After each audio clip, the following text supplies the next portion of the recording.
अमृत की कुछ मीटिंग्स थी, इसलिए उसने डॉक्टर तान्या को बाय कहा और अपने ऑफिस के लिए निकल गया।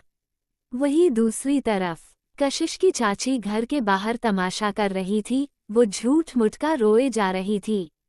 उसका रोना सुनकर सभी आस पड़ोस के लोग उसके घर के बाहर इकट्ठा हो गए और तमाशे का मजा ले रहे थे। उसकी चाची रोते हुए बोली, आखिर क्या कमी रह गई थी हमारे प्यार में, जो कशिश ने हमारे साथ ऐसा किया। तभी उसके पास गीता नाम की एक औरत आई और बोली, क्या हुआ बहन, तुम इतना क्यों रो रही हो और कशिश ने क्या किया। तभी विमला फिर से रोने लगी और बोली, तुम पूछ रही हो कशिश ने किया क्या है।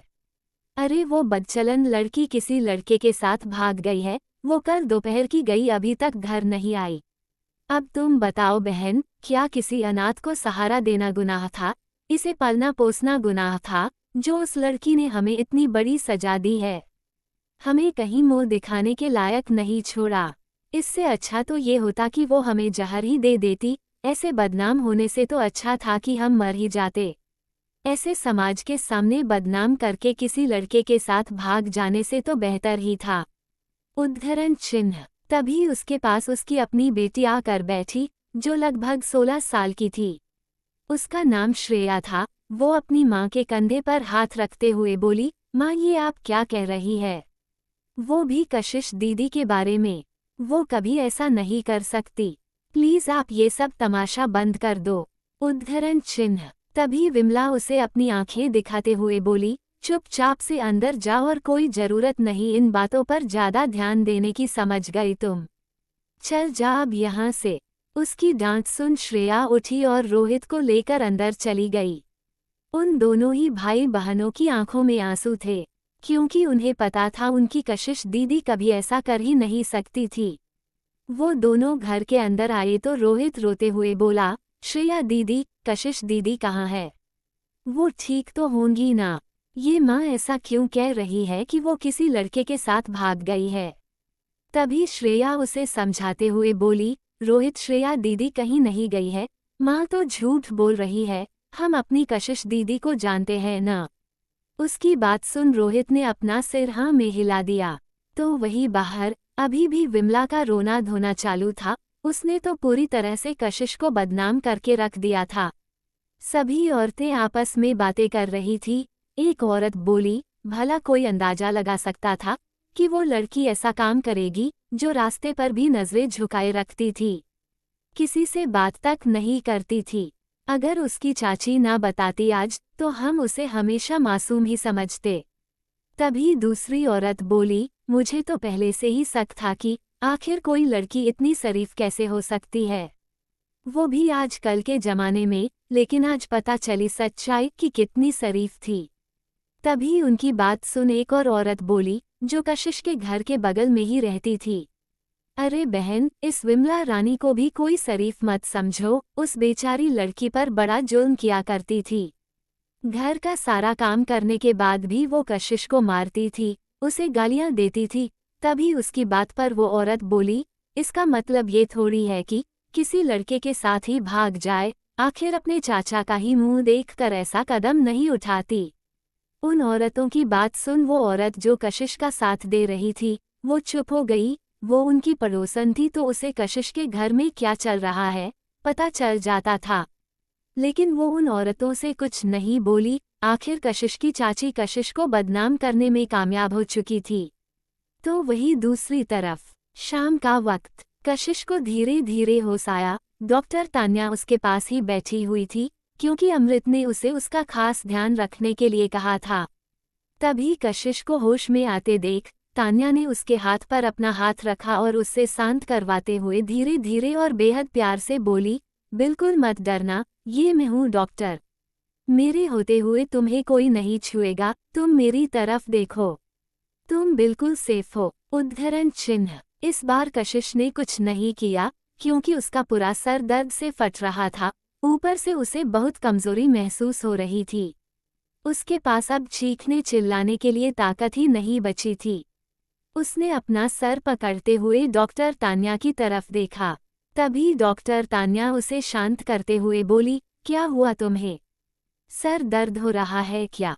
तभी कशिश अपने आसपास देखने लगी। तो उसे एहसास हुआ कि वो इस वक्त हॉस्पिटल में है। वो फिर से उन यादों को याद कर चीखना चिल्लाना चाहती थी, लेकिन वो अपनी हालत से मजबूर थी। वो अपने साथ की गई हैवानियत को याद कर रोने लगी। तभी डॉक्टर तान्या उठी और उसके सर के पास आई, उसके सर को सहलाते हुए बोली, चुप हो जाओ। मैं हूं ना तुम्हारे साथ, तुम्हें रोने की कोई जरूरत नहीं है। अभी कशिश शांत थी, वो तान्या की बात सुन रही थी, लेकिन उसके आंसू अभी भी जारी थे। तभी डॉक्टर तान्या बोली, तुम्हारा नाम क्या है? ये कहते हुए डॉक्टर तान्या उसके चेहरे की तरफ देखने लगी। तभी कशिश धीरे से बोली, कशिश। कशिश अपना नाम लेने में बहुत ज्यादा कांप रही थी। तभी डॉक्टर तान्या मुस्कुराई और बोली, तो कशिश तुमने कल से कुछ नहीं खाया है, तो उठो और ये खा लो। डॉक्टर तान्या सूप की तरफ दिखाते हुए बोली, जो कि अभी अभी एक नज़ लेकर आई थी। कशिश ने खाने से मना कर दिया, लेकिन डॉक्टर तान्या ने उसे समझाया और उसे उठने के लिए कहा। जैसे ही कशिश उठने लगी, उसके शरीर में एक जोरों का दर्द हुआ, जैसे उसके शरीर की सारी हड्डियां एक साथ टूट गई हो। उसके मुंह से एक आह निकल गई। तभी डॉक्टर तान्या उसे कंधे से पकड़ हेल्प करने लगी। उसके बाद उसने कशिश को अच्छे से बैठाया और उसे अपने हाथों से सूप पिलाने लगी। कशिश तान्या के चेहरे को देख रही थी, जिसमें एक शांति थी, इसलिए उसने तान्या की बात मानी थी। तो वही दूसरी तरफ अग्निहोत्री इंडस्ट्रीज, अमृत ने अपनी सारी मीटिंग्स अटेंड कर ली थी और इस वक्त वो कोई दूसरी फाइल्स चेक कर रहा था। लेकिन तभी अचानक उसके दिमाग में कशिश की यादों के बादल छा गए और उसे वो खून में सनी, बेलिबास और बेजान सी जमीन पर पड़ी याद आई। उसने जल्दी से अपनी आंखें भींच ली, उसके चेहरे पर एक दर्द उतरने लगा और उसके साथ ही उसके दिमाग में किसी लड़की की चीखें सुनाई देने लगी। वो लड़की किसी से खुद को छोड़ने की भीख मांग रही थी। वो रोते हुए बोल रही थी, प्लीज ऐसा मत कीजिए, ये आप क्या कर रहे हैं? और इसके साथ ही वो लड़की रो रही थी। वो सब याद करते ही अमृत के जबड़े कस चुके थे। उसने अपनी आंखें खोली, उसकी आंखें गुस्से से सुर्ख लाल हो चुकी थी। उसे खुद पर भी गुस्सा आ रहा था कि न वो पहले कुछ कर पाया था और न ही आज वो कुछ कर पाया। उसने अपना हाथ जोर से अपनी टेबल पर मारी, जो कि कांच की थी, और एक पल में वो चूर चूर हो चुकी थी। उस कांच को मारने की वजह से अमृत के हाथ में काफी चोट आई, तो वही उसकी असिस्टेंट अंदर आई थी। दरअसल उसे अमृत से कुछ सवाल करने थे। उसने जब टेबल को चूर चूर देखा तो हैरान रह गई, लेकिन जब उसने अमृत के हाथ को देखा तो उसकी आंखें और भी ज्यादा फटी की फटी रह गई। वो तुरंत अंदर आए और उसके हाथ की तरफ देखते हुए बोली, सर आपके हाथ से बहुत ज्यादा खून बह रहा है, लाइए मैं बैंडेज। ये कहते हुए उसने अमृत के हाथ को पकड़ लिए था। सभी अमृत से बहुत ज्यादा डरते थे। वो बहुत ज्यादा ही गुस्सा करता था और उसके गुस्से को झेलने की किसी में भी ताकत नहीं थी। लेकिन एक ही झटके में अमृत ने उससे अपना हाथ छुड़वाया और बोला, जो काम करने आती हो वही किया करो, ज्यादा इधर उधर ध्यान देने की जरूरत नहीं है, और हाँ ये सब साफ करवा देना।